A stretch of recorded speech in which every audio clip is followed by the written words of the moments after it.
Saludos, bienvenidos a Pensemos de Todo. Dios les bendiga. La fe es un estilo de vida, no el éxodo del pensamiento. Un aforismo de este servidor. Hoy hablaremos de la cultura de la injusticia. ¿Por qué es necesario pensar la injusticia? El Estado actúa avalado en la ley, según el mismo Estado, de manera justa, democrática y equitativa. Pero bien sabemos nosotros que la mayoría de las decisiones que toma tanto el Estado como el gobierno son injustas, en detrimento del menesteroso, del pobre, del que forma parte de la plebe. Para esto se supone que se crearon los derechos humanos post-revolución industrial o revolución francesa. A nivel internacional se establecieron los derechos humanos. Ahora, usted que me escucha, le haré una pregunta, porque si verdaderamente los derechos humanos están para defender una determinada sociedad ante la injusticia de un Estado, respóndame esta pregunta. ¿Dónde están los derechos humanos de los ciudadanos ucranianos? ¿Dónde están los derechos humanos en Ucrania? ¿Por qué nadie ha podido detener el animal interno que hay en Vladimir Putin, Rusia? ¿Dónde está? Con esta tesitura que está pasando en la actualidad entre Rusia y Ucrania, tenemos obligatoriamente que hacer referencia a Hitler. Hitler dijo en un determinado momento un imperativo trascendental: los tratados son papeles y los papeles se rompen. ¿Cómo podemos decir ahora? Los derechos humanos son papeles y los papeles se rompen. No hay más. La teología paulina trata de una manera mística el concepto de la injusticia. Segunda de Tesalónica, capítulo 2, versículo 7, hace referencia a la injusticia. Pero Pablo hace referencia a una persona que por la exégesis del pasaje podemos entender que se refiere al Espíritu Santo. El Espíritu Santo y la gracia del Señor son los que están deteniendo la injusticia.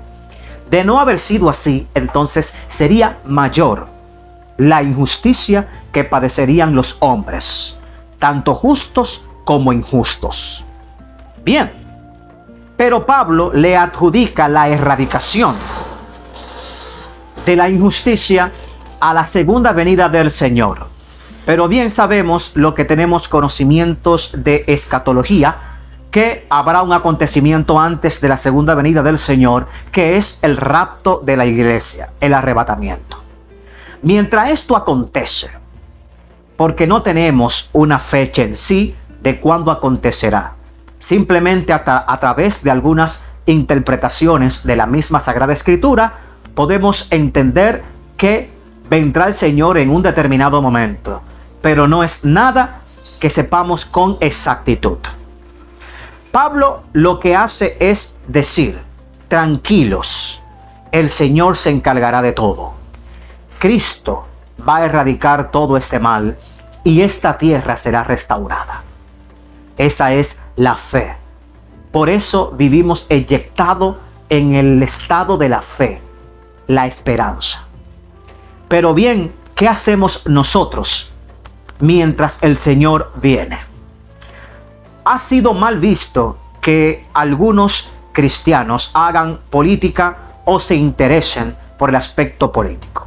Esto no es más que un mero desconocimiento de los que piensan así. Esdras fue político. Nehemías fue político. Moisés fue político, entre otros.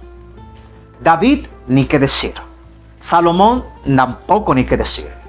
Es decir, hay mucho contexto político. La teocracia en sí también tiene preceptos políticos que verdaderamente nos llaman a nosotros a la atención. Quizás, por no conocer esto con mayor propiedad, se pronuncien determinados predicadores o ministros en este sentido.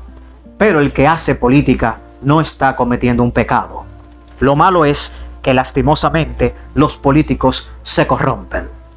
Y al corromperse, entonces se produce el sesgo de la fe y de la razón. Dicho esto, pasemos entonces a inquirir de manera profunda en la injusticia como tal. La injusticia es lo opuesto de la justicia.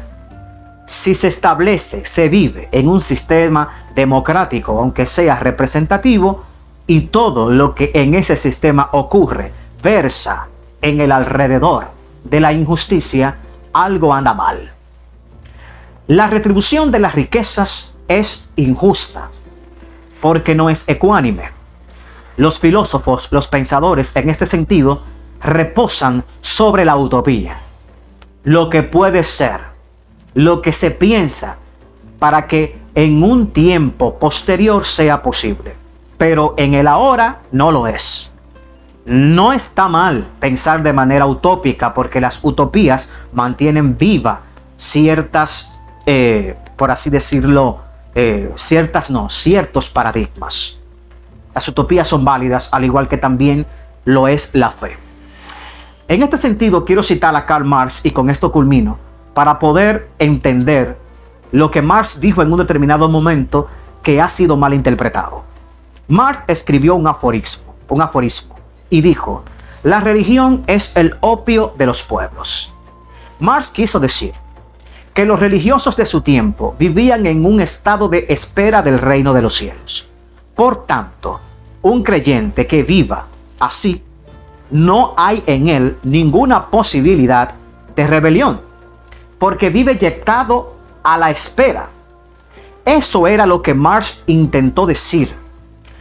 Así estamos la mayoría de los religiosos de este tiempo. ¿Por qué? Porque vivimos en el estado de espera y no estamos haciendo absolutamente nada para cambiar esta situación. Toleramos la injusticia y ha evolucionado a un nivel tal que después de haber creado una cultura a través del hábito de la injusticia, evolucionamos a la tolerancia. Y de la tolerancia, entonces, pasamos a la normalización. Estamos viviendo un tiempo donde vemos la injusticia y hemos dicho: eso es normal. Es menester que eso acontezca porque está establecido en la palabra del Señor. La Biblia fue escrita para un pueblo determinado, y en el Nuevo Testamento hay algunos universales que tienen que ser ecuánime a todos los hombres. Pero hay algunos aspectos que le corresponden al hombre empoderarse de él. Si usted decide vivir en un estado de no pronunciación en cuanto a lo que acontece a la sociedad en la cual usted vive y en la cual usted forma parte, de la cual también a usted le cobran impuestos, se le respeta. Porque en la teocracia hay respeto, como también la democracia. Pero si usted es de aquellos que dicen: no puedo seguir viviendo así, tengo que hacer algo para que esta situación que estoy viviendo sea distinta, usted también está en todo su derecho. Lo que yo estoy haciendo a través de este video es dándole los argumentos suficientes para que usted piense en que su situación puede ser distinta, y más si a su posición usted le adjudica su fe.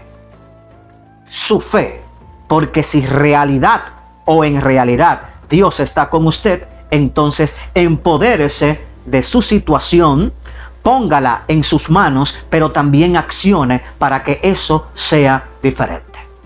Sin más por el momento, Álvaro Pérez estuvo con ustedes. Nos vemos en la próxima. No toleremos la injusticia. La injusticia podemos erradicarla. Hasta la próxima.